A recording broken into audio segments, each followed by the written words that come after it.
Hello everyone, फिर से मैं आप लोग के लिए बहुत ही इंटरेस्टिंग न्यू ड्रामा लेकर आई हूँ। तो चलो जल्दी से वीडियो को लाइक कर दो और अभी तक आपने चैनल को सब्सक्राइब ना किया हो तो प्लीज़ कर दो। तो ड्रामा की शुरुआत हमारी फीमेल लीड जिया से होती है, जो हमें बता रही होती है कि जिस दिन वो रीबॉर्न हुई उस दिन उसे पता चला कि उसके हस्बैंड ने उसे चीट किया और किसी और लड़की को अपनी वाइफ बनाने के लिए घर ले आया। और जिस पेरेंट्स इन लॉ की वो इतनी ज़्यादा केयर कर रही थी, वो भी उसका फ़ायदा उठा रहे थे और झूठा डिसेबल होने का नाटक कर रहे थे। वो हमें अपनी फ्लैशबैक की स्टोरी में लेकर जाती है और हमें दिखाते हैं कि कैसे जिया खुशी खुशी जो से शादी करके उसके घर पे रहने के लिए आई थी, जिसके बाद फिर जो सिटी में काम करने चला गया था और जिया जो के डिसेबल पेरेंट्स का ख्याल रख रही थी। उन्हें खाना पानी और इवन वॉशरूम जाने में भी वही उनकी हेल्प कर रही थी, भी उन्हें अपनी फैमिली समझकर। तभी यहाँ पे रहने वाला एक इडियट लड़का चैन आकर उसे बताने लगता है कि उसका हस्बैंड वापस आ गया है। उसे गुड न्यूज़ दे रहा होता है। जिया तो खुश हो जाती है अपने हस्बैंड को देखकर, और फिर उसे पता चलता है कि उसका हस्बैंड जो यहाँ पर शहर से एक लड़की को लेकर आया है और वो बता रहा होता है कि इसका नाम लिन है और वो सिटी के फेमस बंदे की बेटी है और उसकी होने वाली फ्यूचर वाइफ है। जिया तो ये सुनकर शॉक हो जाती है और यहाँ पर जो के पेरेंट्स तो बड़े खुश हो रहे होते हैं। जिया फिर जो को चिल्लाने लगती है कि तुम ये क्या बोल रहे हो।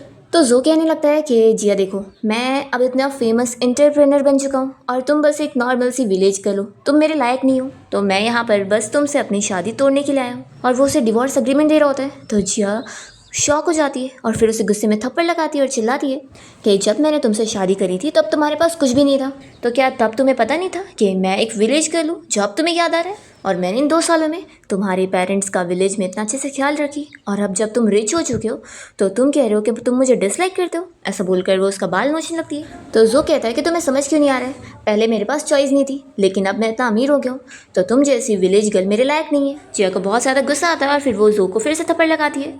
तो जो इस बार गुस्से में उसे ढकेल देता है और जिया का सर फिर यहाँ झाड़ से टकराता है और उसके सर में चोट लग जाती है। तो उसके सर में से खून बह रहा होता है। ये देखकर जो के पेरेंट्स डर जाते हैं और जल्दी से खड़े होकर जो से कहने लगते हैं कि ये तुमने क्या किया, तुम फालतू में क्रिमिनल रिकॉर्ड में फंस जाओगे, समझे। तभी यहाँ पर लिन कह रही होती है कि फिक्र मत करो, मेरे डैड बहुत ही अमीर है और वो सब हैंडल कर लेंगे।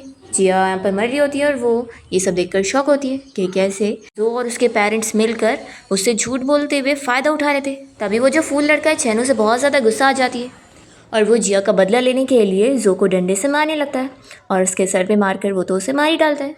और इस तरीके से जिया और जो दोनों मर जाते हैं। पर जिया फिर वापस से रीबॉर्न हो जाती है और वो उस टाइम पर पहुंच जाती है जब वो जो के साथ शादी करने के लिए गई थी और मैरिज कॉन्ट्रैक्ट पर स्टैंप लगने वाला था। पर तभी वहाँ पर जो रोक देता है कि नहीं, मुझे इस विलेज गर्ल से शादी नहीं करनी है। ये सुनकर आसपास की आंटीज कहने लगती है कि कितने अनग्रेटफुल हो तुम, तुम्हारे पेरेंट्स पैरालाइज्ड है, फिर भी ये लड़की तुमसे शादी करने को तैयार थी, तुम्हें तो खुश होना चाहिए, इसमें तुम्हें तो खुश होना चाहिए था। इस लड़की की फैमिली कंडीशन तो तुमसे कई गुना ज़्यादा बेटर भी है, वो तो तुम इसके चाइल्डहुड स्वीट हार्ट हो, इसलिए तुम्हें पसंद करती है और तुमसे शादी करने को रेडी थी। तो जो चिल्लाता है कि तुम सभी लूजर चुप बैठो, तुम लोग को पता नहीं है मैं फ्यूचर में कितना ज़्यादा अमीर होने वाला हूँ और एक बहुत बड़ा एंटरप्रेन्योर बनने वाला हूँ, इसलिए इस जैसी विलेज गर्ल से तुम्हें शादी नहीं करूँगा।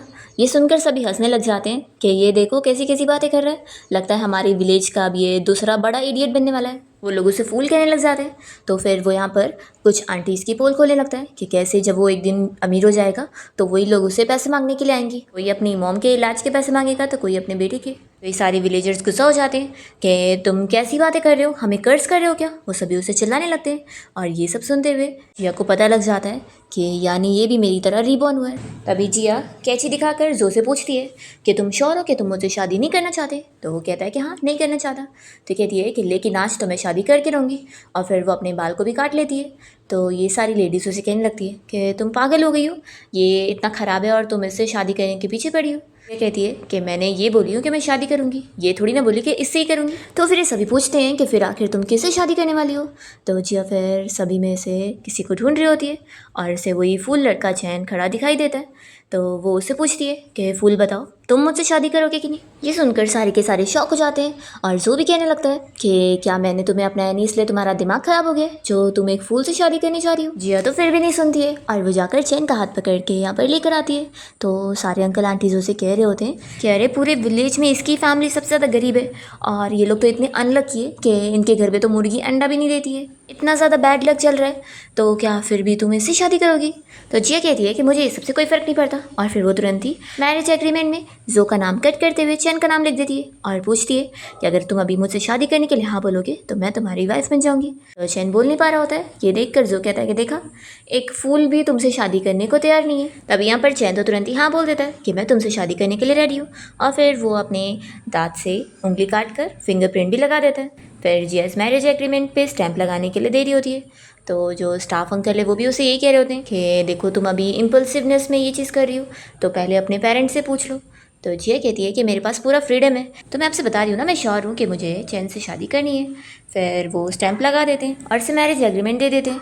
तो ये देखकर सारे लोग शॉक हो रहे होते हैं कि सच में इस लड़की ने तो इस फूल से शादी कर ली। पता नहीं ये सोच क्या रही है, देखना एक दिन इसे रिग्रेट होगा। फिर जिया चैन से कहती है कि हम घर चलते हैं, और उसका हाथ पकड़ के लेके जा रही होती है। पर तभी जो सामने आकर उसे रोकता है और कहता है कि देख लो, अब तुमने इससे शादी करी हो तो तुम्हारे पास खाने तक को कुछ नहीं होगा, और हमारी बीच का गैप और भी बढ़ जाएगा। तो जिया उसे कहती है कि क्या तुम इतने श्योर हो कि तुम ज़रूर अमीर बनने वाले हो? लेकिन क्या तुमने कभी सोचे नहीं कि तुम्हारी लक तो इतनी ख़राब चल रही थी, और अचानक से तुम्हारी लक ऐसे कैसे अच्छी हो गई, और तुम इतने जल्दी इतना ज़्यादा सक्सेसफुल है? तो पूछता है कि तुम्हारा मतलब क्या है। जिया उसे नहीं बताती है और यहाँ से चैन को लेके जाते हुए अपने गले में पहने हुए बीट्स को देख रही होती है।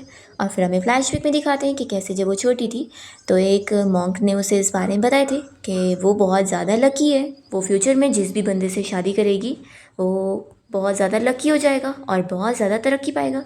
ना कि वो अगर एक गरीब पागल बंदे से भी शादी करेगी ना, तो भी उसके गुड लक की वजह से वो शहर का रिचेस्ट मैन बन जाएगा, क्योंकि वो अपने हस्बैंड के लिए लकी बनने वाली है। ऐसा बोलकर वो उसे अपनी बीट्स से देते हैं। फ्लैशबैक खत्म होता है और जिया में बता रही होती है कि इसलिए तो उसने डिसाइड करी कि इस लाइफ में वो सबसे गरीब बंदे से शादी करके उसे अमीर कर पाएगी। फिर जिया चैन के साथ उसके घर पे रहने के लिए आ जाती है और सोच रही होती है कि उसने सुनी थी कि इस फूल की फैमिली इस पूरे विलेज में सबसे ज़्यादा गरीब है।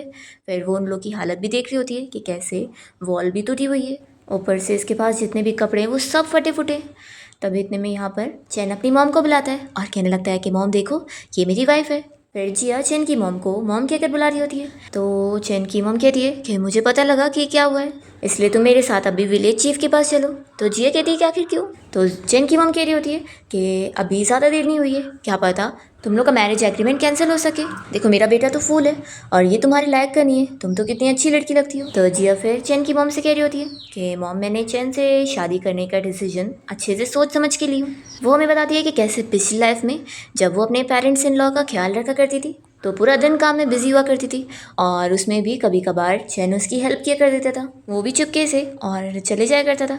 पर एक दिन जिया ने उसे पकड़ ली थी और उसे पूछी थी कि वो चुपके से उसकी इतनी हेल्प क्यों करता है। तो फिर वो बता देता है कि क्योंकि वो बहुत अच्छी है और वो उसके लिए कुछ करना चाहता है। तो जिया को तभी से पता लग गया था कि वो कितना अच्छा पर्सन है और उसकी कितनी केयर भी करता है। यहाँ फ्लैशबैक खत्म होता है और जिया चैन की मॉम से कह रही होती है कि चैन से शादी करके मुझे कोई रिग्रेट नहीं है। ये सुनकर चैन की मॉम तो बहुत ज़्यादा खुश हो जाती है और वो जिया से फिर से पूछती है कि क्या तुम श्योर हो? तो जिया हाँ कहती है। तो चैन की मॉम रोने लगती है और खुश होकर कहती है कि तुम यहीं पर रुको, मैं तुम्हारे लिए कुछ चीज़ों की तैयारी करती हूँ, और वो चैन को भी रेडी करने के लिए लेकर जाती है। फिर इसके बाद चैन की मॉम जिया को रूम में बुलाती है और जिया जब यहाँ रूम में आती है तो ये सारी चीज़ इतना डेकोरेट देखकर शॉक होती है। सामने चैन भी रेडी होकर अच्छे से बैठा होता है। तो फिर वो मॉम से पूछती है कि ये सब क्या है। तो फिर वो बता रही होती है कि आखिर अब तुम हमारी फैमिली की डॉटर इन लॉ बन गई हो, हमारे पास पैसे नहीं है तो क्या हुआ, कम से कम मैं तुम्हें आज वेडिंग वाले दिन तो अच्छे से तुम्हारा वेलकम करना चाहती थी, तो इसलिए मैंने अपनी काऊ बेच दी और उन पैसों से ये बेडशीट वगैरह खरीदी हूँ। ये सब न्यू है और रेड कलर का इसलिए क्योंकि ये वेडिंग के दिन रेड कलर ही लकी होता है। ये सब सुनने के बाद जिया तो रोने लग जाती है और ये देखकर फिर चैन जल्दी से उसके आंसू पोंछता है और कहता है कि वाइफ ऐसे रो मत, नहीं तो मुझे बुरा लगेगा। तो जिया चैन की मम से कहने लगती है कि ये सब की क्या ज़रूरत थी, आखिर अब बिना काऊ के कैसे चलेगा। तो जल्दी से चैन बाहर भाग कर जाता है और गाड़ी को जाकर उठा लेता है और कहता है कि वाइफ तुम फिक्र मत करो, मैं हूँ ना, मैं बहुत स्ट्रांग हूँ, मैं सब सपोर्ट कर लूँगा। तो वो शौक होती है कि ये आखिर इतना ज़्यादा स्ट्रांग कैसे। तो फिर मॉम कहने लगती है कि ये बचपन से ऐसी स्ट्रांग है, देखना तुम्हें भी आदत हो जाएगी। चैन की हरकतें देखकर जिया भी फिर हंसने लग जाती है और फिर जिया को पूरे घर में देखने को मिलता है कि ना घर में ना चावल है ना तेल है, और इवन जो मुर्गी भी है वो भी कोई अंडे नहीं देती है, और इवन जो उन लोग के पास पिग है वो भी छोटा सा है और कभी बड़ा होता ही नहीं है, और जो कुआं है उसमें से भी पानी नहीं आता। ये सारी चीज़ें देखकर जिया को काफ़ी शौक लगता है कि ये लोग इतने ज़्यादा गरीब और अनलकी हैं। चैन जिया को अंदर बुला रहा होता है तो मॉम खुश हो जाती है और कहती है कि जाओ अब तुम लोग अपनी वेडिंग नाइट स्पेंड करो, मैं तुम लोग को डिस्टर्ब नहीं करूँगी। जिया जब अंदर आती है तो चैन तुरंत ही फिर उसके पैर धोने लग जाता है और कहता है कि मॉम ने मुझे बोली है कि मुझे अपनी वाइफ का बहुत अच्छे से ख्याल रखना है और इसलिए मैं अपनी वाइफ को बहुत चेरिश करूँगा। जिया ये सुनकर काफ़ी इमोशनल हो जाती है कि यहाँ ये तो इसकी इतनी केयर कर रहा है, और पिछली लाइफ में जब वो जो से शादी करके उसके घर पे आई थी तो वो तो बस उसे फूल की तरह समझा हुआ था। वेडिंग के फर्स्ट डे उसने रात में उसे काम के लिए भेज दिया था और नेक्स्ट डे वो अपना काम पर चला गया था और वो उसके पेरेंट्स का 2 सालों से ख्याल रख रही थी, जो कि झूठा डिसेबल होने का नाटक कर रहे थे बस उससे अपना काम करवाने के लिए। जिया को गुस्सा आता है कि उन लोगों ने उसे फ्री का लेबर बना के घर लेकर गए थे। जिया यही सब याद करके गुस्सा हो रही होती है। तभी चैन पूछता है कि वाइफ क्या हो गया, क्या मैंने तुम्हें गुस्सा दिलाया? तो कहती कि नहीं। तो कहता है कि ठीक है फिर अब हम लोग सो जाते हैं। वो सो उठा के बेड पर लेटाता है तो जिया तो यहाँ खुश हो रही होती है, पर फिर वो देखती है कि वो तो ऑलरेडी सोने लगी है। वो उससे पूछती है कि तुम्हारा सोने से ये मतलब था? तो वो कहता है कि हाँ। तो जिया उसे समझाने की कोशिश करती है तो भी वो नहीं समझ पा रहा होता है। फिर जिया को हार मानना पड़ता है। नेक्स्ट मॉर्निंग हम देखते हैं कि चैन की मॉम इन लोग को ज़ोर ज़ोर से आवाज़ देकर बुला रही होती है। तो जिया घबराते हुए बाहर आती है और पूछती है कि मॉम क्या हुआ है? तो चैन की मॉम दिखाने लगती है कि देखो मुर्गी ने अंडा दिए। तो जिया कहती है कि इसमें कौन सी अजीब बात है, मुर्गी तो अंडा देगी ना। तो फिर चैन की मॉम बताती है कि अंडा देना अजीब नहीं है, बल्कि इसने एक रात में इतने सारे अंडे दे दिए, ये अजीब है। तो जिया भी ये देखकर शॉक हो जाती है और फिर वो देखती है कि उनका पेग भी रातों रात इतना बड़ा हो चुका है और ऊपर से कुएं में भी पानी आ रहा है। चैन भी यहाँ पर आ जाता है और ये लोग इतना खुश हो रहे होते हैं और चैन की मॉम जिया को एक क्रेडिट देने लगती है कि सब तुम्हारी वजह से हुआ है, तुम हमारी फैमिली की लकी स्टार हो। जिया खुश होती है कि उसकी लक इतने अच्छे से काम कर रही है। तभी जो अपने घर के टेरेस पे से खड़े होकर इन लोग को ही देख रहा होता है और कहने लगता है कि तुम लोग तो ऐसे आवाज़ कर रहे हो जैसे तुम लोग को गोल्ड मिल गया और तुम लोग बहुत अमीर हो गए हो। जिया उससे पूछने लगती है कि तुम आखिर वहाँ पर खड़े होकर हमें क्या देख रहे हो? तो कहता है कि मैं यहाँ पर तुम लोग के लिए थोड़ी ना हूँ, मैं तो किसी इंपॉर्टेंट गेस्ट का इंतज़ार कर रहा हूँ। वो मन में सोच रहा होता है कि पिछली लाइफ में शादी के नेक्स्ट मॉर्निंग ही उसे यहाँ पर उसका बेनिफैक्टर मिला था और तभी तो उसकी किस्मत चमक गई थी। वो यहाँ पर खुश होकर कहने लग जाता है कि वो जल्दी बहुत अमीर होने वाला है। तो जिया कहती है कि तुम ना वहाँ पर अपना टाइम वेस्ट करना बंद कर दो। तो जो कहता है कि तुम तो कितनी बड़ी लूज़र हो, तुम लोग बस इसी में खुश हो रहे हो कि तुम्हारी मुर्गी अंडा दे रही है और कुएं में से पानी आ रहा है। तो चैन से चिल्लाता है कि तुम्हारी हिम्मत कैसी हुई मेरी वाइफ को लूज़र बनने की। जिया कहती है कि तुम शांत हो जाओ और वो जोशी कहती है कि तुम्हें क्या लग रहा है हम लोग बस कुएं में पानी को देखकर खुश हो रहे हैं? बिल्कुल नहीं, हमें यहाँ पर असली सोना मिला है। ये सुनकर फिर वो यहाँ देखने पहुँच जाता है। तो जिया कहती है कि अच्छे से देखो अंदर सोना दिखेगा। तो फिर वो झाँक कर देख रहा होता है और जिया फिर उसे किक करके कुएं में गिरा देती है और फिर वो चैन और उसकी मॉम से कहती है कि आप लोग फिक्र मत करो, इसे स्विमिंग आती है तो इसे पड़े रहने दो, ये खुद ही निकल जाएगा। और फिर लोग अंदर घर में जाते हैं और लंच के टाइम पर चैन की मॉम ने फिर एग की बहुत सारी डिशेस बनाई होती है और वो लोग अच्छे से खाना खा पाते हैं और जैन लोग से कहती है कि अब आप लोग को फिक्र करने की ज़रूरत नहीं है, आगे हम लोग के पास और भी पैसा आएगा और हम एक अच्छी लाइफ जिएंगे। रात में चैन और जिया देखते हैं कि जोआ बीबी अपने टेरेस के ऊपर ही खड़ा है और इतनी ठंडी में भी किसी का इंतज़ार करने में लगा हुआ है। कितना पागल है वो। जिया फिर जो को बातें सुनाते हुए कहने लगती है कि हमारी लाइफ तो देखो कितनी अच्छी हो गई है कि अब एक गार्ड हमें मिल गया जो कि रात में भी पहरा देगा। तो जो कहता है कि ज़्यादा यहाँ पर उड़ने की ज़रूरत नहीं है, तुम्हें पता नहीं है मुझे मेरा बेनिफैक्टर जब मिल जाएगा ना तो मैं कितना अमीर होने वाला हूँ। जिया फिर यहाँ एक टब में पानी लेकर आती है और वो चैन को जो के ऊपर फेंकने के लिए दे देती है और फिर पानी से भीगने के बाद जो को तो यहाँ और ठंडी लग रही होती है और वो इन लोग के साथ कुछ कर भी नहीं पाता। जिया हंसते हुए कहती है कि चलो अब हम लोग अंदर सोने चलते हैं। और जो यहाँ परेशान हो रहा होता है कि पिछली लाइफ में तो वो बंदा मुझे इतनी जल्दी मिल गया था लेकिन इस लाइफ में इतना टाइम क्यों लग रहा है।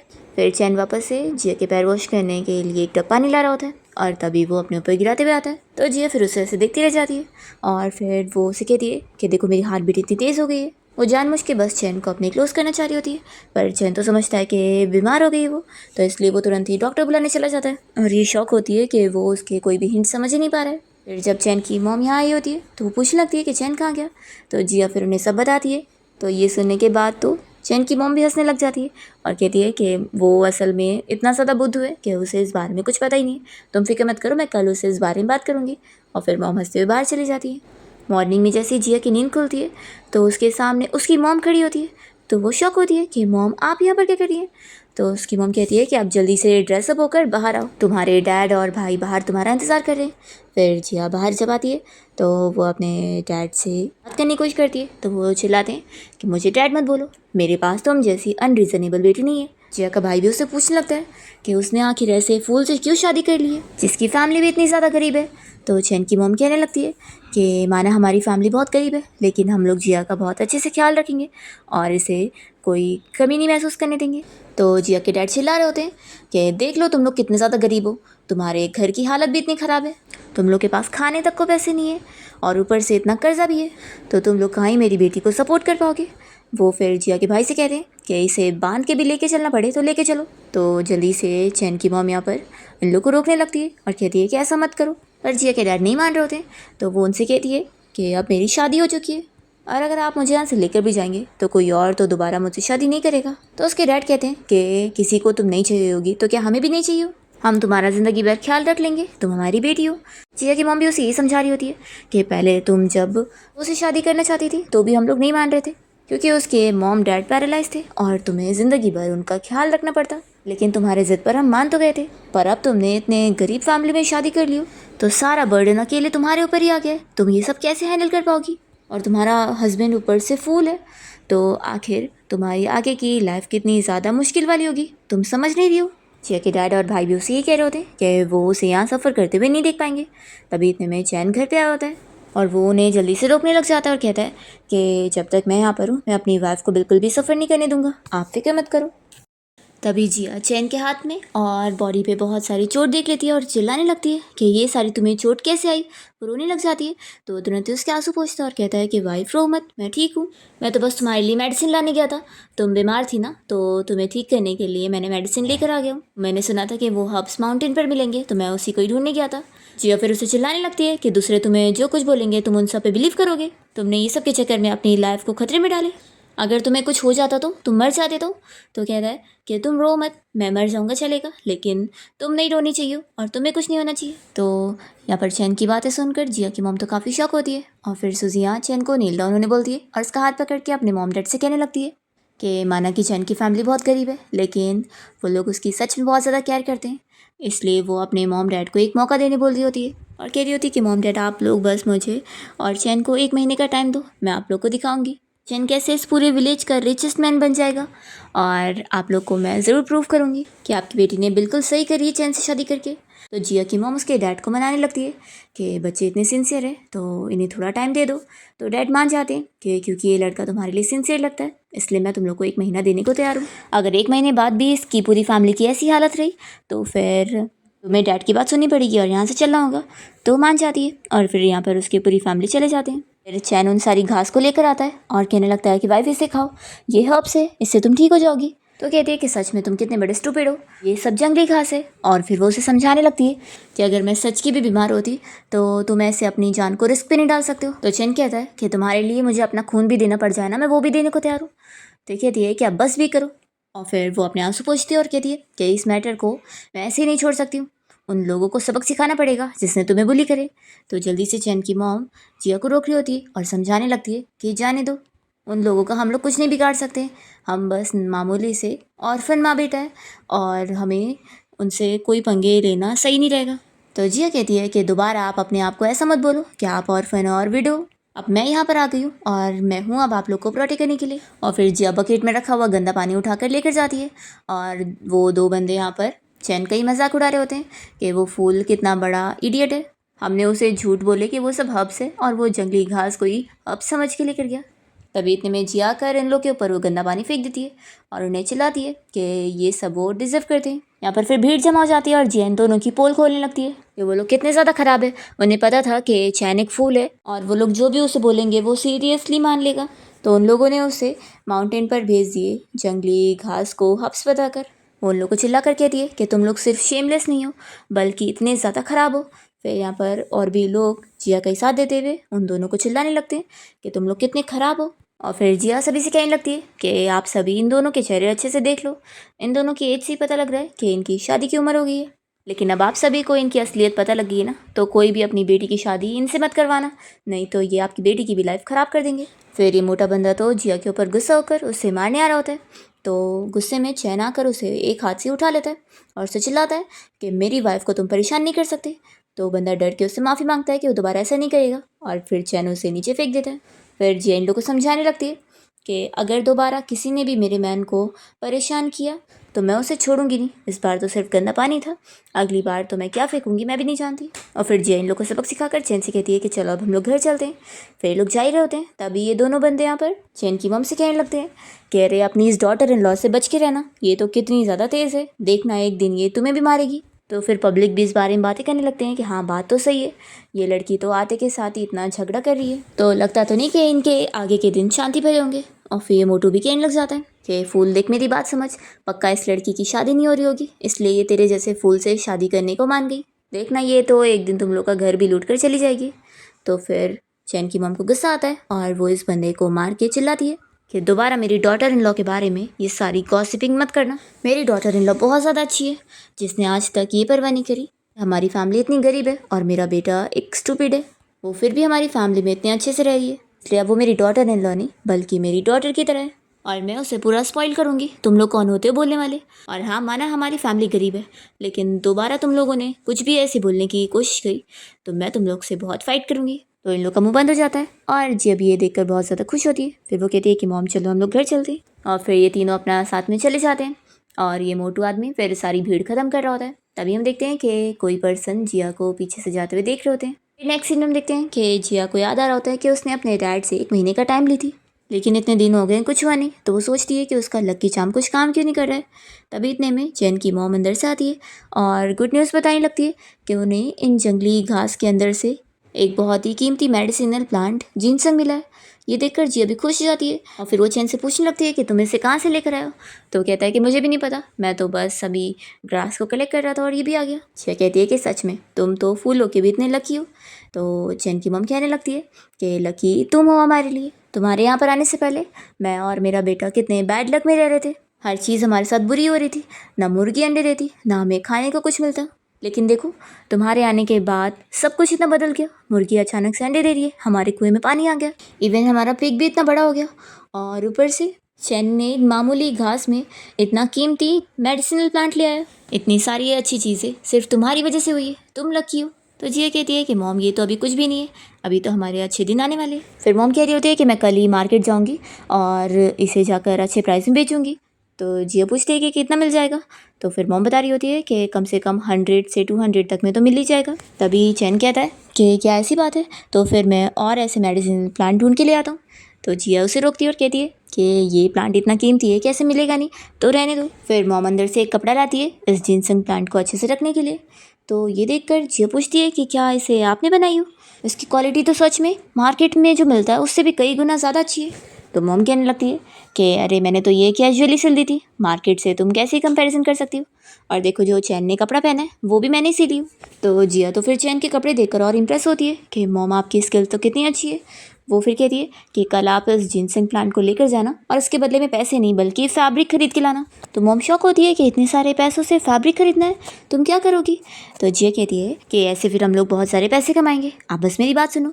तो चैन तुरंत ही मान जाता है कि मेरी वाइफ इतनी लकी है तो हम लोग तो इसकी बात सुनेंगे। और फिर जिया खुश हो रही होती है कि 1 महीने के अंदर ज़रूर वो लोग बहुत अमीर हो जाएंगे। फिर जिया नेक्स्ट डे अच्छे से ड्रेसअप होकर सारी लेडीज़ के सामने जाती है। तो फिर वो सभी उसे देखती रह जाती है और कहने लगती है कि उसकी ड्रेस कितनी ब्यूटीफुल लग रही है, ये उसने कहाँ से खरीदी है। तो जिया इन सभी को बताती है कि ये मेरी मदर इन लॉ ने मेरे लिए सिली है। तो सभी लोग अपसेट हो जाती है कि हमें भी ये खरीदना था पर ये तो बाहर मिलेगा ही नहीं। तो जिया कहती है कि कोई बात नहीं, मैं अपनी मदर इन लॉ को कहूँगी वो आप लोग के लिए भी बना देंगी। तो सभी बहुत ज़्यादा खुश हो जाती है और कहती है कि फिर तो हमें भी खरीदना है अपनी डॉटर इन लॉ के लिए। कोई कह रहा होता है कि मुझे अपने लिए खरीदना है। तो सभी लोग फिर अपना अपना ऑर्डर दे रही होती है और पैसे पे करने लग जाती है, और जिया फिर बारी बारी उनसे पैसे ले रही होती है और वो उनसे कहती है कि चलो अब आप लोग फिक्र मत करो, जैसे ही कपड़े रेडी होंगे तो मैं आपको डिलीवर कर दूँगी। तभी हम देखते हैं कि जो ये सब देख रहा होता है और सभी के जाने के बाद फिर वो जिया के पास आ जाता है और कहता है कि आज तो तुम ऐसे तैयार होकर बड़ी अच्छी लग रही हो। तो जिया कहती है कि तुम तो हमेशा बस इसी तरीके की हरकत करते हो, और फिर वो जाने लगती है। तो जोर से रोकता है और कहता है कि मुझे पता नहीं था कि तुम्हारे अंदर बिजनेस का ऐसे टैलेंट होगा। वैसे मैं बता दूं कि मैं तो आगे चल के बहुत ज़्यादा बड़ा एंटरप्रेन्योर बनने वाला हूँ, और लेकिन अभी मुझे थोड़ी पैसों की कमी है। तो अगर तुम ये पैसे मुझे दे दो तो मैं शायद तुम्हें उस मेंटल पर्सन से शादी करने के लिए कम नहीं समझूंगा और तुम्हें अपने घर लेके जाऊंगा। लेकिन हाँ ये मत सोचना कि मैं तुम्हें कोई फॉर्मल टाइटल दूंगा। मैंने डिसाइड कर चुका हूँ कि मेरी फ्यूचर वाइफ सिटी के मेयर की बेटी होगी। तो जिया कहती है कि सच में मुझे तुम्हारी ये शेमलेसनेस बहुत ज़्यादा पसंद है। तुम इतने ज़्यादा शेमलेस हो और इस तरीके की हरकत करते हो।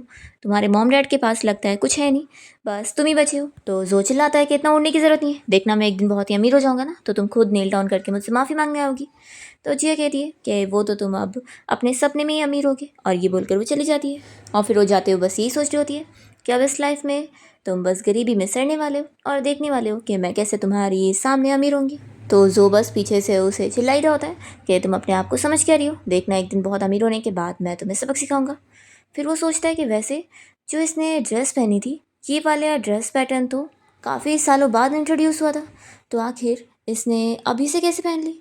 उसे शक हो जाता है। दूसरी तरफ जो अपने घर पे जाता है और अपने मॉम डैड को ऐसे डिसेबल बनने का नाटक करते हुए आराम करते देखकर कहने लगता है कि आप लोग क्या यहाँ पे नाटक करने में लगे हो, जाओ मेरे लिए खाना बनाओ। तो फिर उसकी मम चिल्लाने लगती है कि तुमने ही तो कहा था ना कि हम आराम से डिसेबल बनने का नाटक करें, और तुम हमारे लिए फ्री की नौकर लेकर आओगे जो हमारी केयर करेगी और हमारा सारा काम करेगी। तो बताओ कहाँ है वो लड़की, तुमने अभी तक अपनी वाइफ नहीं लाए। तो फिर वो चिल्लाने लगता है कि आप लोग मुझे एक विलेज गर्ल से शादी करवाना चाहते हैं, आपको पता है मैं आगे चल के एक बहुत बड़ा इंटरप्रेनर बनने वाला हूँ। तो उसके डैड चिल्लाते हैं कि बकवास करना तो बंद ही कर दो, 7 दिन से तुम बस घूम ही रहे हो, पता नहीं कौन से इंपॉर्टेंट पर्सन का वेट कर रहे हो जो अभी तक आया नहीं। तो जो भी फिर इस बारे में सोच रहा होता है कि आखिर सारी चीज़ें इतनी लेट क्यों चल रही है, पिछली लाइफ में तो ऐसा नहीं हुआ था। पर जो को अभी भी लग रहा होता है कि नहीं वो आगे चल के बहुत अमीर होगा। उसके डैड उसे चिल्ला कर कहते हैं कि मुझे तो लगता है कि तुम बस सपने देख रहे हो।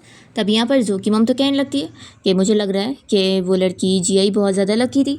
देखो जब से उसने उस फूल की फैमिली में शादी करी है, वो लोग तो इतने लकी हो गए और उनकी कंडीशन भी अच्छी हो गई है। तो जो गुस्से में फिर ये सब सुनकर चला जाता है। दूसरी ओर हम देखते हैं कि जिया यहाँ घर पे प्रॉफिट की काउंटिंग करने में लगी होती है, और तभी ये सब नंबर सुनते हुए चैन तुरंत ही उसका कैलकुलेशन करके आंसर बता देता है कि 4 सेंट। तो वो खुश हो जाती है कि अरे वाह तुमने तो बिल्कुल करेक्ट बताया। फिर वो और भी कुछ चीज़ों की काउंटिंग कर रही होती है कि वो लोग आगे और कितनी चीज़ बेचेंगे तो कितना प्रॉफिट होगा, तभी उसकी भी वो कैलकुलेशन करके सही नंबर बता देता है। तो जिया उससे काफ़ी इम्प्रेस होती है और कहती है कि तुमने आखिर कैसे काउंट करे। तो कहता है कि ये तो मुझे भी नहीं पता, बस मैंने ऐसे ही अपने ब्रेन में सोचा और मुझे जवाब आ गया। तो फिर उसकी मॉम खुश होकर कहती है कि लगता है मेरा बेटा बचपन से ऐसे जीनियस था, इसने थोड़े साल स्कूल पढ़ा था लेकिन देखो कितना इंटेलिजेंट है। जिया फिर चैन से कहने लगती है कि तुम तो एक ट्रेजर हो जो मुझे मिल गए। ऐसा बोलकर वो उसकी गाल पे किस कर लेती है और कहती है कि सच में अगर तुम फूल नहीं होते ना तो मुझे पता है तुम्हारे अंदर बहुत पोटेंशियल होती। चैन तो यहाँ शर्मा जाता है और दूसरी तरफ फेस करता है। और फिर चैन की मम इस बारे में जिया से पूछ रही होती है कि क्या सच में उनके सिले हुए ड्रेस की इतनी ज़्यादा कीमत है। तो जिया कहती है कि ये तो कुछ भी नहीं है, जब हम लोग थोड़े पैसे कमा लेंगे तो फिर हम लोग खुद की क्लोथिंग स्टोर खोलेंगे और फिर तो आपकी एक ड्रेस की कीमत ही 100 युआन से भी ज़्यादा होगी। फिर मॉम खुश हो रही होती है और चैन भी कहने लगता है कि मेरी वाइफ तो बहुत ज़्यादा अच्छी है। तभी जिया इस बारे में चैन की मॉम से पूछने लग जाती है कि चैन बचपन में तो ठीक रहा होगा ना, तो अचानक से वो ऐसे स्टूपिड कैसे बन गया, आखिर क्या हुआ है कि आप लोग की फैमिली की हालत भी इतनी ख़राब हो गई और खाने तक को कुछ भी नहीं था। तो इस बारे में फिर चैन की मॉम कहती है कि वो कर्मा की वजह से हुआ है। तभी चैन को यहाँ दौरा पड़ने लग जाता है और वो बहुत डर रहा होता है, तो उसकी मॉम जल्दी से उसे शांत करने लगती है। जिया देखकर पूछती है कि इसे क्या हुआ है। तो मॉम कहती है कि जिया अभी हम लोग इस बारे में बात नहीं करते, मैं तुम्हें कभी और इस बारे में पूरा डिटेल बताऊंगी। और फिर वो चैन को कंसोल करने में लगी होती है। नेक्स्ट टाइम देखते हैं कि जिया ये सारे पैंट्स को देखकर खुश हो रही होती है कि ये सब रेडी हो चुके हैं, बस नेक्स्ट वीक वो लोग अपनी खुद की स्टोर खोलेंगे और फिर इस तरीके से वो 1 महीने के अंदर बहुत सारे पैसे कमा लेगी और अपने डैड को प्रूव कर देगी। पर इतने में यहाँ पर जो कैप्टन को लेकर आया होता है और कहने लगता है कि आप खुद देख लो ये सारी चीज़ों को, आपको पता लग जाएगा कि मैंने कोई झूठ नहीं बोला हूँ। जिया इसे चिल्लाती है कि तुम क्या ट्रबल करने आए हो। तो वो कहता है कि अब तो तुम गई, तुम जो यहाँ काम कर रही हो ना, अब वो कुछ नहीं बचने वाला है। फिर इतने में यहाँ पर चैन की मॉम आती है और वो कहती है कि कैप्टन आप मेरी बात सुनो, आप लोग को गलतफहमी हो गई है। पर वो लोग बिल्कुल नहीं सुनते और अपने सारे बंदों को ये सारी चीज़ें ख़राब करने में लगा देते हैं। तभी यहाँ पर चैन भागते हुए आता है और वो डंडे से इन लोग को मारने वाला होता है। तो जिया उसे रोकती है और कहती है कि ऐसे बिल्कुल मत करना। तो वो उसकी बात सुनकर रुक जाता है और फिर जिया इन लोग से कहती है कि वो उनके ऊपर कुछ भी इल्ज़ाम लगा रहे, क्या उनके पास कोई एविडेंस है। तो वो लोग कहते हैं कि फिर ये पैंट्स आखिर सब किसके लिए। तो जिया बताती है कि ये सब उन विलेजर्स के लिए सिली गई है। तो जो कहता है कि देखा कैप्टन इसने अब खुद अपने मुंह से मान ली है। तो जिया कहती है कि ये सब सेल के लिए ज़रूर है लेकिन उसने कोई भी पैसे नहीं लिए। फिर यहाँ पर जो सारे टीज़ वगैरह आई होती है वो सब भी खुद बताने लगती है कि हाँ जिया बिल्कुल सही कह रही है, हम लोग गवाही दे सकते हैं। जो कहता है कि ऐसा कैसे हो सकता है, मैंने खुद उस दिन अपने कानों से सुना था, तुम कह रही थी कि जो भी पहले पैसे पे करेगा उसे ही उनका काम पूरा मिलेगा। तो फिर आंटी इसके कहने लगती है कि कैप्टन आखिर ये सब हम लोग तो मजाक कर रहे थे, अब ये थोड़ी ना इलीगल है। तो जो कहता है कि कैप्टन आप ही सोचो, ये लोग इतने ज़्यादा अच्छे थोड़ी ना हो सकते हैं कि फ्री में ऐसे लोगों को चीज़ें बांटेंगे। तो जिया कहती है कि मैंने कब बोली कि मैंने ये सब फ्री में बांटी हूँ। तो जो कहता है कि देखा कैप्टन, मैंने सही बोला था ना, इसने सभी से फ़ायदा लूटी है। तो जिया बताती है कि उसने लोगों के प्यार और रिस्पेक्ट के बदले में सब दिए। तो सारे लोग भी जिया का ही साथ दे रहे होते हैं। जो कहता है कि आप इन लोग की बात पर विश्वास मत करो, मैं सही कह रहा हूँ। तो कैप्टन उसे चिल्लाते हैं कि तुम अकेले ये सब बोल रहे हो और सारे लोग यहाँ पर इस लड़की के साइड हैं, तो ऑफकोर्स मैं उन लोग पे बिलीव करूँगा, तुम पे नहीं। देखो अब तुम फालतू के ट्रबल मत करो और कुछ काम कर लो। और फिर कैप्टन यहाँ से जाने लगते हैं। तो जिया कहती है कि आखिर आपने हमारा इतना बड़ा नुकसान करवाया, तो ऐसे कैसे चल सकता है, जिसने ये सब करवाया उसे सज़ा तो मिलनी चाहिए। तो कैप्टन पूछते हैं कि तुम क्या चाहती हो। तो जिया कहती है कि इसे बीच सड़क में ले जाकर मारना चाहिए, ताकि सारे लोगों को पता लगे कि जो भी ऐसे दूसरों के ऊपर झूठा इल्ज़ाम लगाने का काम करेगा उसका यही हाल होगा। तो जो कहने लगता है कि आखिर हम लोग इतने सालों से फ्रेंड्स रहे, कम से कम इस तरीके से तो मत बोलो। जिया फिर भी कहती है कि वो यही सज़ा चाहती है। तो यहाँ पे सारे गार्ड्स इसे पकड़ के लेकर जाते हैं और जो बस चिल्लाता रह जाता है। फिर ये सारी लेडीज यहाँ जिया के पास आती है और चैन की मम जिया से पूछने लगती है कि ये सब क्या चल रहा है, तुमने तो बोली थी ना कि तुमने इन सभी से पहले ही पैसे ले चुकी थी। तो फिर ये लेडीज़ यहाँ पर हंसते हुए चैन की मॉम को सब बताने लगती है और हमें फ्लैशबैक में दिखाते हैं कि कैसे जिया ने उनसे सारे पैसे लेने के बाद उन्हें अच्छे खासे पैसे रिटर्न कर दी थी और बताई थी कि वो उनसे सिर्फ 3 युआन ले रही है। तो वो लोग काफ़ी शॉक हुए थे कि ये तो मार्केट प्राइस से भी काफ़ी कम है। इसे देखकर ही लगता है कि कितनी मेहनत से बनाया गया होगा, तो हम कैसे ऐसे ले सकते हैं। जिया कहती है कि आप लोग ऐसा मत सोचो कि मैं आप लोग को फ्री में दे रही हूँ, आप बस मेरा एक काम कर देना। वो उनसे हेल्प मांगती है कि जल्दी वो लोग एक क्लोथिंग स्टोर खोलने वाले, अगर उससे पहले किसी ने भी उनका काम ख़राब करने के लिए कुछ भी इल्ज़ाम लगाने की कोशिश किया तो बस वो लोग साथ दे। तो आंटी जी यही सब चैन की मॉम को बता रहे होते हैं और कहने लगते हैं कि आप लोग तो सच में बहुत लकी है जो आप लोगों को जिया जैसी इतनी अच्छी लड़की मिली है। तो चैन भी कह रहा होता है कि हाँ, मेरी वाइफ सच में बहुत ज़्यादा लकी है। फिर आंटी बाकी पैसे भी यहाँ पर जिया को पकड़ाने लगती है। तो जिया कहती है कि आप ये क्यों दे रही है, मैंने बोली ना कि मैं सिर्फ 3 युआन लूँगी। तो आंटी कहती है कि नहीं, हमें पता है कि तुम्हारी फैमिली कितनी ज़्यादा सफ़र कर रही है और तुम्हारा जो ये हस्बैंड है चैन और तुम्हारी मदर इन लोग, इन लोगों ने पहले भी हमारी काफ़ी बार हेल्प करी, तो बस हम भी यही समझ रहे हैं कि हमें मौका मिल गया तुम लोग की हेल्प करने का, हम लोग तो इसीलिए बहुत ज़्यादा खुश हैं। फिर आंटी ये भी बताने लगती है जिया को कि चैन ने काफ़ी बार उनके घर आकर कई चीज़ें रिपेयर करने में उनकी मदद की है। तो ये सारे लोग पैसे देकर ये कह रहे होते हैं कि अगर तुम्हारी फैमिली तरक्की करेगी तो हमें बहुत अच्छा लगेगा। तो जिया फिर खुशी खुशी एक्सेप्ट करती है और कहती है कि अब आगे चल के मैं आप सभी को ही हमेशा डिस्काउंट दूंगी। तो वो लोग इसी में बहुत ज़्यादा खुश हो जाते हैं। फिर मॉम सारी ड्रेसेस उठा के लाती है और कहती है कि ये सब तो गंदी हो गई है, तो अगर आप लोग माइंड ना करो तो मैं थोड़ा और टाइम लूँगी और आप लोग की ड्रेस रेडी कर दूँगी।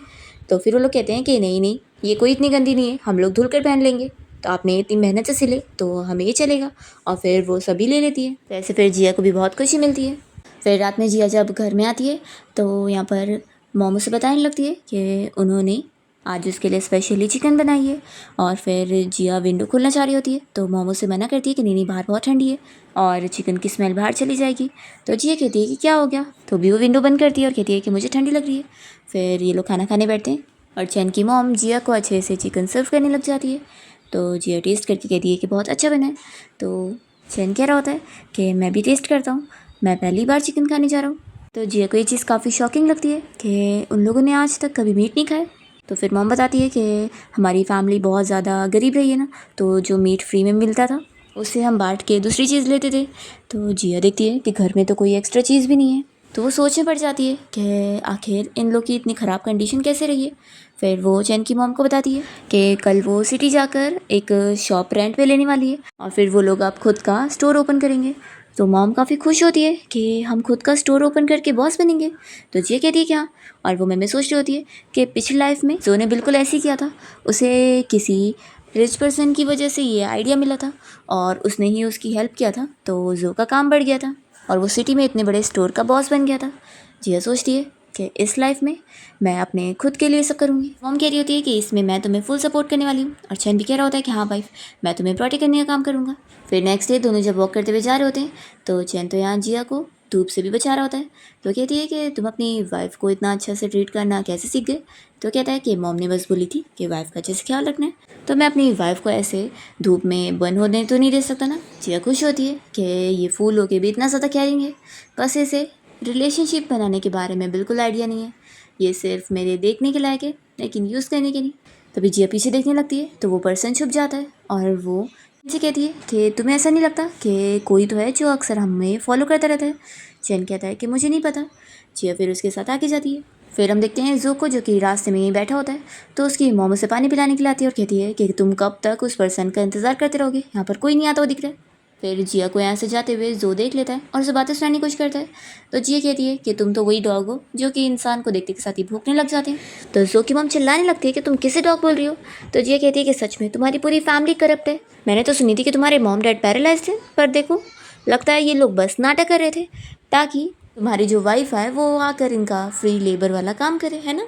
तो जो कहता है कि तुम बकवास करना बंद करो, मेरे पेरेंट्स तो मेरा कल की वजह से ठीक हुए और तुम यहाँ उनके ऊपर कुछ भी इल्ज़ाम लगा रही हो। तुम्हें बस हमारी फैमिली की खुशी देखी नहीं जा रही है ना। तो जी कहते हैं कि सच में तुम लोग की हालत तो हमेशा ऐसी ही रहेगी, बेकार सी। तो यहाँ पर जो से मारने जाता है पर खुद ही गिर जाता है। तो जो की मम कहने लगती है कि अच्छा है तुमने ऐसी लड़की से शादी नहीं की है, ये तो बिल्कुल एक मॉन्स्टर है। तो चैन फिर इन लोग को चिल्लाता है कि मेरी वाइफ के बारे में दोबारा ऐसा मत बोलना, मुझे मेरी वाइफ पसंद है, वो मॉन्स्टर भी होगी तो भी पसंद है। तो जो यहाँ पर जिया का मजाक उड़ाने की कोशिश करता है और कहता है कि मैंने सुना कि तुमने जब से इस फूल से शादी करी हो तुम दोनों ने अभी तक नाइट नहीं स्पेंड करे, तो क्यों ना तुम्हारे इस फूल को मैं सिखा दूँ कि इसे क्या करना होगा ताकि तुम ऐसे अकेली ना फील करो और इतनी कोल्ड ना बिहेव करो। जिया कहती है कि तुमसे क्या ही सीख पाएगा, वैसे तुम खुद किसी लायक के नहीं हो, ये मुझे पता है। तो जो का मुंह बंद हो जाता है और जिया फिर यहाँ चैन के साथ चली जाती है। और जो को फिर से उसके ऊपर शक हो जाता है कि जिया को आखिर इतनी सारी चीज़ें कैसे पता है। दूसरी ओर हम देखते हैं कि जिया यहाँ एक जगह देखने जाती है। तो बंदा उसे कहता है कि अगर उसे सच में ये जगह रेंट पे लेना है तो उसे जल्दी करना होगा, नहीं तो बहुत सारे लोग हैं रेंट पे लेने के लिए। तो जिया कहती है कि ठीक है फिर बॉस हम लोग ऑर्डर कर रहे हैं, और वो फिर चैन को पैसा देने बोलती है। चैन खड़ा होकर कुछ देख रहा होता है तो जिया उसे आवाज़ देती है कि आओ चलो जल्दी से पैसे दो। तो फिर चैन बताने लगता है कि वाइफ देखो अगर हमें शॉप खोलना है तो ऐसी जगह पे खोलना चाहिए ना जहाँ पर बहुत सारे लोग हैं। तो जिया कहती है कि हाँ तो ये जगह क्या सही नहीं है। तो चैन बता रहा होता है कि मैंने देखा वहाँ पर जो दूसरी शॉप है ना वो ज़्यादा बेस्ट रहेगी। जिया कहती है कि तुम्हें ये कैसे पता चला। तो फिर वो बताता है कि वहाँ पर बहुत सारी सनफ्लावर सीड्स पड़ी हुई है, जिसका ये मतलब है कि यानी वहाँ पर बहुत सारे लोग इकट्ठा होते हैं और बातें वगैरह करते हैं, और शॉप के सामने एक बड़ा सा झाड़ भी है। और तुम ही सोचो इतनी गर्मी में सभी को छाँव में खड़े होने के लिए वहाँ पर तो आना ही पड़ेगा। तो फिर देखो वहाँ पर जितने ज़्यादा लोग आएंगे उतने सारे लोग हमारी शॉप को भी देखेंगे। तो जिया को भी फिर ये चीज़ समझ में आती है कि वो बिल्कुल सही कह रहा है। वो काफ़ी इम्प्रेस होती है कि वो फूल हो के भी इतना ज़्यादा स्मार्ट है।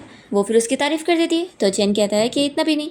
तब यहाँ पर या उस बॉस को कह देती है कि हम लोग और भी शॉप देखने जा रहे हैं। तो फिर वो कह देता है कि अगर ये अपॉर्चुनिटी गई ना तो फिर बाद में नहीं मिलेगी। जिया फिर भी छोड़ कर चली जाती है और वो चैन से पूछ रही होती है कि क्या तुमने इससे पहले बिज़नेस कर चुके हो। तो चैन बता रहा होता है कि नहीं मैंने कभी कोई बिज़नेस नहीं किया। फिर जिया जाकर उस शॉप को ख़रीद लेती है रेंट पे, और चैन से कह रही होती है कि अब तुम देखते जाओ जल्दी हमारी लाइफ बहुत ज़्यादा अच्छी होने वाली है। तभी चैन एक स्टीम बन बेचने वाली आंटी को नोटिस करता है और जिया को बताने लगता है कि उन आंटी को देखो उनका बिज़नेस जल्दी ख़त्म होने वाला है। तो जिया कहती है कि ये कैसे। तो फिर वो बता रहा होता है कि तुम ही सोचो यहाँ पर आसपास में सारी शॉप या तो क्लोथ्स बेच रही है या फैब्रिक, तो फिर वो आंटी का यहाँ बंस बेच कर कोई फ़ायदा नहीं है, क्योंकि जो लोग यहाँ पर ये महंगे कपड़े ख़रीदने आएंगे वो वैसे स्टीम बंस कभी नहीं खरीदेंगे, क्योंकि वो ऑयली वाले हैं, और ऑयली चीज़ें अगर वो खरीदेंगे तो उनके हाथ गंदे हो जाएंगे। तो फिर आखिर वो लोग फैब्रिक और कपड़े थोड़ी ना टच कर सकते हैं, तो वो लोग कैसे खरीद पाएंगे। तो चैन की बातें सुनकर शॉक हो जाती है और कहती है कि किसने कहा कि तुम फूल हो, तुम तो इतने बड़े जीनियस हो। वो मनी मन बहुत ज़्यादा खुश हो जाती है कि वो इतना इंटेलिजेंट है कि ज़रूर फ्यूचर में वो बहुत ही बड़ा बिजनेस टाइकून बनेगा। ये कहते कि चलो हम लोग रिवॉर्ड के तौर पे स्टीम बंस खरीदते हैं। फिर वो जाकर आंटी से 4 स्टीम बंस खरीदती है। तभी चैन को सोच में होता है तो जिया पूछती है कि तुम्हें क्या हुआ है, तुम क्या सोच रहे हो। तो चैन फिर बता रहा होता है कि वाइफ आखिर सभी मुझे फूल कहते हैं कि मुझे कुछ समझ ही नहीं आता कि हस्बैंड वाइफ के बीच में क्या रिलेशन होता है, पर इतना बताने पर भी मुझे समझ नहीं आ रहा है, तो क्या तुम मुझे बताओगी। तो मुझे बताओ ना, मैं सीखने को तैयार हूँ। तो जिया तो बहुत ज़्यादा शाय हो जाती है कि स्टीम बन वाली आंटी भी सब सुन रही है। वो जल्दी से भाग जाती है। तो फिर ये आंटी चैन को बताने लगती है कि वो उसे इस बारे में टिप्स दे सकती है, और फिर वो उसके कान में उसे सब समझाने लगती है। फिर इसके बाद जिया यहाँ घर पे होती है और तभी चैन सीक्रेटली कुछ लेकर आया होता है और वो रूम में जाकर वेट कर रहा होता है। तो फिर जिया जब वहाँ जाती है तो फिर वो उसे दिखाने लगता है कि ये वो रस्सी लेकर आया ताकि वो लोग अपने रोमांस अच्छे से कॉपरेट कर पाए। जिया को शौक लगता है कि ये सब ये क्या कर रहा है। तो फिर चैन यहाँ पर उसे किस करने लग जाता है और बताता है कि उसने अब सब कुछ सीख लिया है। वो अपना शर्ट भी उतार देता है और जिया को सेड्यूस करता है। फिर दोनों साथ नाइट स्पेंड करते हैं। मॉर्निंग में हम देखते हैं कि जिया बहुत खुश हो रही होती है कि चैन तो सच में कितना ज़्यादा स्ट्रांग था। फिर तभी इतने में यहाँ पर चैन की मॉम आई होती है और वो रूम की सारी चीज़ें देखकर खुश हो जाती है कि फाइनली दोनों ने साथ नाइट स्पेंड कर ली। वो तो इतनी खुश होती है और जैसे कहती है कि तुम आराम से टाइम लो, मैं बाहर ब्रेकफास्ट बनाती हूँ, ठीक है। फिर इसके बाद जिया यहाँ चैन की मॉम को काम करते हुए देख रही होती है और तभी वहाँ चैन भी लकड़ियाँ लाकर अपना काम कर रहा होता है। तभी वो उसकी बॉडी देखती रह जाती है और उसके बारे में सोच रही होती है। तभी एक आंटी उसे देखकर कहने लगती है कि कल रात के बाद भी देखो तुम्हारा मन नहीं भरा है, तुम अपने हस्बैंड को अभी भी देख रही हो। तो जिया फिर काफ़ी शाय हो जाती है और मॉम से कहती है कि आपने आखिर इस बारे में सभी को क्यों बता दी। तो मॉम को तो अभी भी हंसी आ रही होती है। फिर तभी इतने में यहाँ जिया के घर पे जो आ जाता है और वो उसे चिल्लाने लगता है कि ये सारे फैशनेबल कपड़े तुमने कैसे बनाई, तुम भी मेरी तरह रीबॉर्न हुई हो ना। तो जिया कहती है कि तुम्हारा रिएक्शन इतना स्ट्रांग नहीं है, तो लगता है तुम भी अब पिछली लाइफ से तो कम से कम इस लाइफ में और फिर थोड़े से इंटेलिजेंट हुए के बारे में सोच रहा होता है कि इसने पिछली लाइफ के एक्सपीरियंस की वजह से इतने कम टाइम में इस गरीब फैमिली को इतना ऊपर तक पहुंचा दी और बिजनेस स्टार्ट कर ली। तो सच में ये तो कमाल की है। फिर वो उसे कहने लगता है कि पिछली लाइफ में हम दोनों की शादी हुई थी, तो मुझे लगता नहीं कि ऐसे तुम मुझे भूल सकती हो। तभी इतने में चैन यहाँ पर आकर जो को दूर करने लगता है। तो जिया कहती है कि रुको, ऐसे बोलने दो, इसे क्या बोलना है। तो वो खुद को मारने का नाटक करने लगता है और कहता है कि मुझे रिग्रेट हो रहा है कि तुम तो कितनी अच्छी थी, पर रीबॉर्न होने के बाद मैंने तुमसे शादी तोड़ लिया। लेकिन देखो अब मुझे अपनी गलती का एहसास हो गया, तो क्यों ना तुम मेरे साथ चलो और जो तुमने पैसे जमा करी हो वो मुझे दे दो। देखो मैं एक दिन बहुत ही बड़ा एंटरप्रेन्योर बनूंगा, तो वो सारे पैसे तुम्हें ही तो दूंगा। यह कहती है कि अच्छा ठीक है। फिर वो चैन से कह रही होती है कि जाओ पैसे ले आओ। तो चैन कह रहा होता है कि वाइफ तुम क्या कह रही हो। तो जिया कहती है कि तुम मेरी सुनो। तो कहता है कि मुझे पता है कि वाइफ तुम बिल्कुल सही डिसीजन लोगी। फिर जिया चैन से कहती है कि मुझे पता है पैसे कहाँ रखे, और फिर वो उसके कान में कुछ बोलती है और चैन फिर अंदर चला जाता है। तब ये सब सुनते हुए चैन की मॉम जिया से कह रही होती है कि तुम जो भी डिसीजन लोगी मैं हमेशा उसमें तुम्हें सपोर्ट करूँगी। तुमने ऐसी हमारी काफ़ी हेल्प करी और तुम्हें हमारी वजह से यहाँ सफ़र करना पड़ रहा है। तो जिया कहती है कि मॉम आखिर किसने बोला कि मैं यहाँ से जा रही हूँ, मैं तो इसे पिछली लाइफ की जो इसने चीज़ें करी थी उसका हिसाब इसे देना चाहती हूँ। तो वो खुश होकर कहता है कि वाइफ तुम मुझे क्या देना चाहती हो। तो अभी यहाँ पर चैन स्टिक लेकर पहुँच जाता है और वो जिया के हाथ पकड़ाता है। तो जो शौक हो जाता है कि तुम क्या करना चाहती हो। तो जिया कहती है कि वो तो अब तुम ही सोचो, और फिर वो उसे स्टिक से मारना शुरू कर देती है। तो जो कहता है कि तुम ये क्या कर रही हो। वो कहती है कि पिछली लाइफ में तुमने जो मेरे साथ किया था ये उसकी सज़ा है। तभी इतने में यहाँ पर जो के मॉम डैडी पहुँच जाते हैं और वो भी चिल्लाने लगते हैं। तो जिया उन्हें भी मारने लगती है और उन्हें याद दिलाती है कि पिछली लाइफ में जो उन तीनों ने उसके साथ करे थे उसका ही वो बदला ले रही है उनसे। फिर जिया यहाँ पर जो को ऐसा मारती है कि वो तो बेहोश जाता है। तो उसके मॉम डैड उसे उठा के फिर बाहर लेकर जाते हैं और फिर चैन की मॉम जिया से इस बारे में पूछ रही होती है कि ये सब क्या चल रहा था, तुम क्या बोल रही थी रीबर्थ के बारे में। तो जिया कहती है कि आप बैठो, मैं आप लोग को सब बताती हूँ। फिर वो उन लोग को पूरी स्टोरी बता देती है, जिसके बाद फिर चैन की मॉम को तो जो की फैमिली के ऊपर बहुत ज़्यादा गुस्सा आता है कि पिछली लाइफ में वो लोग तुम्हारे साथ इस तरीके का फ्रॉड कैसे कर सकते हैं। उन लोगों ने तो तुम्हारा फ़ायदा उठाया और वो जो ने तो तुम्हें चीट भी किया है। तभी जिया इन लोग से पूछती है कि आप लोग को मेरी बात पर यकीन हो गया कि मैं रीबॉर्न हुई हूँ। तो चैन और उसकी मॉम दोनों ही जिया से कहते हैं कि तुम जो बोलोगी हमें तुम्हारी बात पर यकीन है। फिर जिया यहाँ पर कुछ अच्छे कपड़े लेकर आती है और कहती है कि कल हमारी शॉप ओपन होने वाली है, तो हम सभी अच्छे से ड्रेसअप होकर जाएंगे। तब यहाँ पर ये अच्छे कपड़े देखकर चैन को फिर से ट्रॉमा होने लग जाता है। तो मॉम जल्दी से उसे शांत करने लगती है और फिर वो जिया से कहती है कि कल शॉप जब ओपन होगी तो हम लोग सभी के सामने नहीं आएंगे, हम बस असिस्टेंट की तरह काम करेंगे। तो जिया सोच रही होती है कि आखिर वो लोग क्या चीज़ से डरे। वो मान जाती है कि ठीक है, पब्लिक में मैं सब संभाल लूँगी। फिर नेक्स्ट डे जिया जब स्टोर स्टार्ट करती है तो बहुत सारी पब्लिक उसका स्टोर देखने के लिए आ रहे होते हैं और वो सबका वेलकम कर रही होती है। यहाँ पर उसकी विलेज की वो सारी आंटीज भी आती है। तो जिया उनसे कहती है कि आप लोग को तो 20% डिस्काउंट मिलने वाला है। तो वो लोग बड़ी खुश होती है। फिर स्टोर में 2 और पर्सन आए होते हैं, जिन्हें देखकर चैन तो यहाँ बहुत ज़्यादा डर जाता है और स्टोर से निकल के भाग जाता है। और हमें पता चलता है कि स्टोर में जो 2 हस्बैंड वाइफ आए होते हैं वो असल में चैन के कज़िन और उसकी कज़िन सिस्टर इन लॉ है। फिर ये दोनों को भी शक हो जाता है कि उन लोग ने चैन को जाते हुए देखे। वो लोग उसके बारे में बातें करने लगते हैं और जिया को फिर इन लोग के ऊपर गुस्सा आती है कि इन लोग ने ही चैन को ट्रॉमा दिए। फिर ये लोग यहाँ कोई भी ड्रेस खरीदने की कोशिश करते हैं तो जिया सब मना कर देती है कि वो सब ऑलरेडी सोल्ड हो चुकी है और वो यहाँ पर इन लोग को कोई भी ड्रेस नहीं लेने दे रही होती है। तो उन लोग को भी गुस्सा आता है और वो यहाँ तोड़फोड़ करने की कोशिश करते हैं। तो जिया कहती है कि करो, फिर जो भी नुकसान होगा उसका भरपाई भी तुम ही करोगे। फिर वो बंदा डर के रुक जाता है और तभी यहाँ पर जिया की वो विलेज वाली आंटी उसे समझाने लगती है कि तुम इनसे पंगे मत लो। फिर वो इन्हें जाने दे देती है। तो जिया पूछती है कि आखिर ये लोग कौन थे। तो वो बता देती है कि असल में ये लोग चैन के फैमिली मेम्बर्स हैं जिन लोगों ने उसे बुली करे। फिर यहाँ से घर आने के बाद जिया चैन की बैक की सारी चोट वगैरह देख रही होती है और वो बहुत ज़्यादा रोने लग जाती है कि तुम्हें इतनी सारी चोट आई थी। वो उसे पूछती है कि ये सब कैसे हुआ। तो चैन तो फिर से पास्ट के बारे में याद करके सदमे में जा रहा होता है। तो जिया उसे समझाने की कोशिश करती है कि उसे बिल्कुल भी डरने की ज़रूरत नहीं है। वो कहती है कि अब मैं हूँ ना, तुम्हें मैं प्रोटेक्ट करने वाली हूँ, और इतना सुन लो कि अगर तुम्हें कोई भी बुली करने आएगा तो तुम्हें भी उससे फाइट बैक करना है। तो चैन को फिर जिया की बातें समझ में आती है। नेक्स्ट डे लोग साथ में खाना खा रहे होते हैं और पूरी फैमिली बहुत खुश होते हैं। तभी अचानक से इन लोग के घर में आवाज़ आती है चैन के अंकल और उसके कज़न की।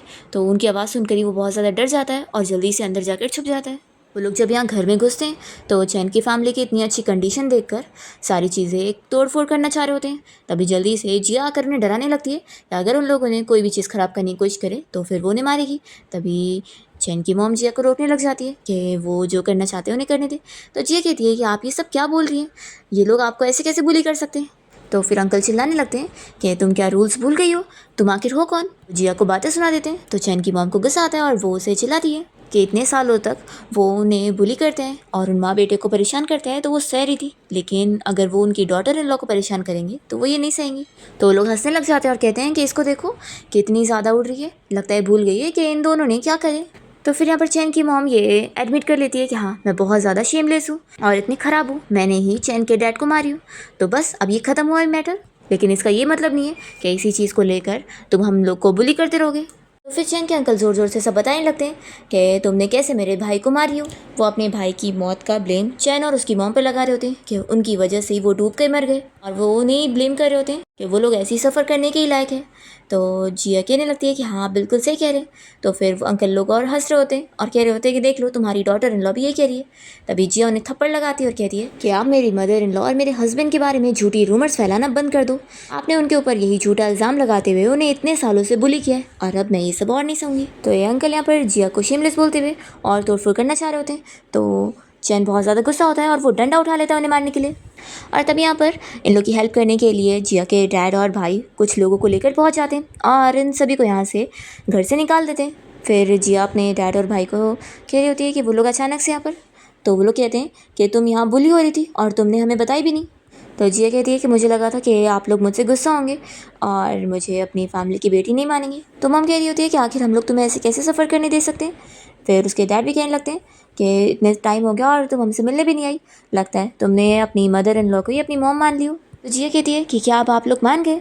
तो उसके डैड अभी भी गुस्सा होते हैं। तो जिया फिर बता रही होती है कि मैं बस अपनी कोशिश में लगी थी कि मैं आपको किया हुआ प्रॉमिस पूरा करूं, पर मैं नहीं कर पाई, इसलिए आपको देखने के लिए मैं एम्बैरस हो रही थी।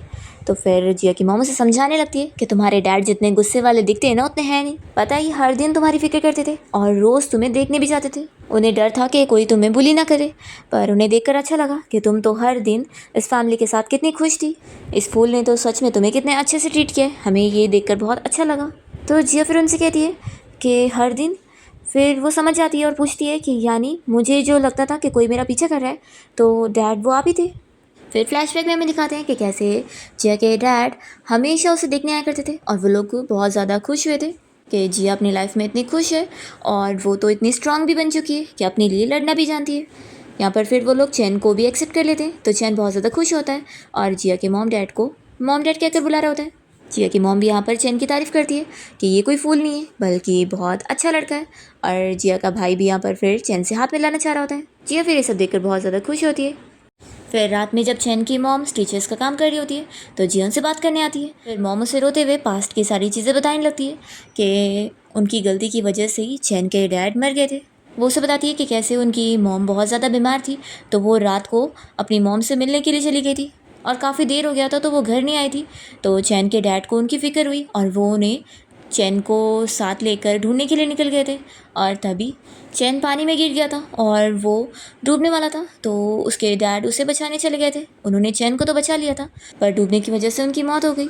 तो इस वजह से चैन उस दिन के बाद से स्टूपिड हो गया क्योंकि वो अपने डैड को अपनी आंखों के सामने ही बचा नहीं पाया। सब मेरी वजह से हुआ है, मेरी वजह से चैन के ऊपर भी इतना बड़ा इल्ज़ाम लग गया। तो जिया फिर उन्हें अच्छे से समझा रही होती है कि इसमें उनकी कोई गलती नहीं है, वो तो बस अपने पेरेंट्स की फ़िक्र करते हुए अपनी बेटी होने की जिम्मेदारी पूरी करने गई थी, और डैड ने जो किया उसमें उनकी भी कोई गलती नहीं है, वो तो अपने हस्बैंड होने की जिम्मेदारी पूरी करने गए थे। वो तो अब ऐसा एक्सीडेंट हो गया और इसमें चैन की भी गलती नहीं है। वो छोटा था, आखिर उस वक्त वो उन्हें कैसे ही बचा पाता। तो मैं चाहती हूँ कि अब पास्ट के लिए आप अपने आप को ब्लेम करना छोड़ दो, इसमें आप दोनों की कोई गलती नहीं है। अब हमें अपनी आने वाली लाइफ के बारे में सोचना चाहिए, जो कि बहुत ही अच्छी होने वाली है। तो फिर मॉम मान जाती है।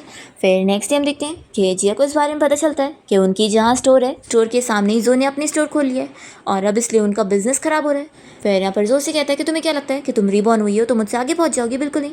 फिर जिया ये सब देखते हुए कुछ प्लान कर रही होती है कि उसे अपनी स्टोर को और इम्प्रूव करना होगा। तभी जिया को फिर चैन को देखकर आइडिया आता है और वो नेक्स्ट डे उसे अच्छे वाले ड्रेस पहनवा कर स्टोर के बाहर लाती है और सभी लोगों को ड्रेस दिखाते हुए बताती है कि अब उसकी स्टोर में सिर्फ लड़कियों के लिए कपड़े नहीं बल्कि जेंट्स के लिए भी कपड़े मिलेंगे। फिर यहाँ पर चैन को देखकर तो सारी लड़कियाँ इंप्रेस हो जाती है और अपने भी घर वालों के लिए कपड़े लेने के लिए पहुँचती है। तो इस तरीके से जिया का काम फिर से अच्छा चलने लग जाता है और जो ये देखकर फिर से उसकी कॉपी करता है और सेम वैसी ही ड्रेस वो भी बनवा लेता है, पर फिर भी उसका कोई फ़ायदा नहीं होता और वहाँ से कोई खरीद ही नहीं रहा होता है। तो इस तरीके से जो का बहुत ज़्यादा नुकसान हो जाता है और उसकी स्टोर बंद होने की कगार पर आ जाती है। और उसने जो इतना सारा उधार लिया था तो उधार कर्जा वाले लोग भी वहाँ पर आकर उनसे सारी चीज़ें लेकर चले जाते हैं। तो इस तरीके से जो और उसकी फैमिली तो गरीब हो जाते हैं और हम देखते हैं कि जिया तो अब प्रेग्नेंट हो जाती है। तो ये गुड न्यूज़ सुनकर ये लोग बहुत ज़्यादा खुश होते हैं। फिर जिया का 9 मंथ चल रहा होता है और ये लोग अब एक अच्छे नए घर में भी शिफ्ट हो जाते हैं। और फिर जिया कुछ पुराने घर से सामान लेने के लिए गई होती है। जब वो अकेले आ रही होती है तब यहाँ पर उसे जो मिल जाता है और वो उसे परेशान करने लग जाता है, पर तभी टाइम पर वहाँ चैन आकर सो को पीटने लगता है और ये देखते हुए जिया उसे रोक रही होती है कि उससे और मत मारो और फिर वो बेहोश होने लगती है। तो तुरंत ही चैन उसे हॉस्पिटल लेके जाता है। फिर इसके बाद इन लोग का एक बेबी हो जाता है और वो बेबी को चैन की मॉम को देखकर काम करना चाह रही होती है। तो मॉम उसे रोकती है कि नहीं, अभी तो बहुत वीक हो। तभी कुछ विलेजर आंटी वहाँ पहुँच जाती है और वो लोग जिया से कहती है कि वो लोग उसकी हेल्प करेंगे, ऐसी हालत में दोनों ही काम नहीं कर सकते। तो इस वजह से जिया की बहुत बड़ी हेल्प हो जाती है और जिया का बेटा भी फिर बड़ा हो रहा होता है। और दूसरी तरफ हम चैन को देखते हैं जो कि हॉस्पिटल में अपनी मेंटल ट्रीटमेंट के लिए गया होता है और वहाँ पर उसे शॉक भी लगाया जा रहा होता है और कुछ टाइम तक वो हॉस्पिटल से ही जिया को लेटर सेंड कर रहा होता है और जिया उसका लेटर पढ़कर उसे याद कर रही होती है। और फिर चैन अपना ट्रीटमेंट करवा कर पूरा ठीक होके आता है और जिया उसे देखती फिर खुश हो जाती है और जल्दी से उसे हक करती है। चैन का बेटा भी यहाँ पर हक करने के लिए इंतजार कर रहा होता है और कहता है कि डैड मैं भी। चैन जल्दी से उसे उठाता है और उसके साथ खेलने लगता है। फिर इसी के साथ ही कुछ साल और बीत जाते हैं और चैन की अब खुद की भी कंपनी बहुत ज़्यादा ग्रो कर चुकी होती है और वो एक फेमस बिजनेस टाइकून बन गया होता है कि रिपोर्टर्स भी उसका इंटरव्यू लेने आए होते हैं। और दूसरी तरफ जिया तो उससे भी बड़ी कंपनी की ओनर होती है जिसकी वर्थ ही 1 बिलियन है और उसका यहाँ बड़ा प्रेस कॉन्फ्रेंस चल रहा होता है। रिपोर्टर यहाँ जिया से क्वेश्चन कर रहे होते हैं कि उसका हस्बैंड भी इतनी बड़ी कंपनी का ओनर है और आखिर दोनों में डिफरेंट क्या है।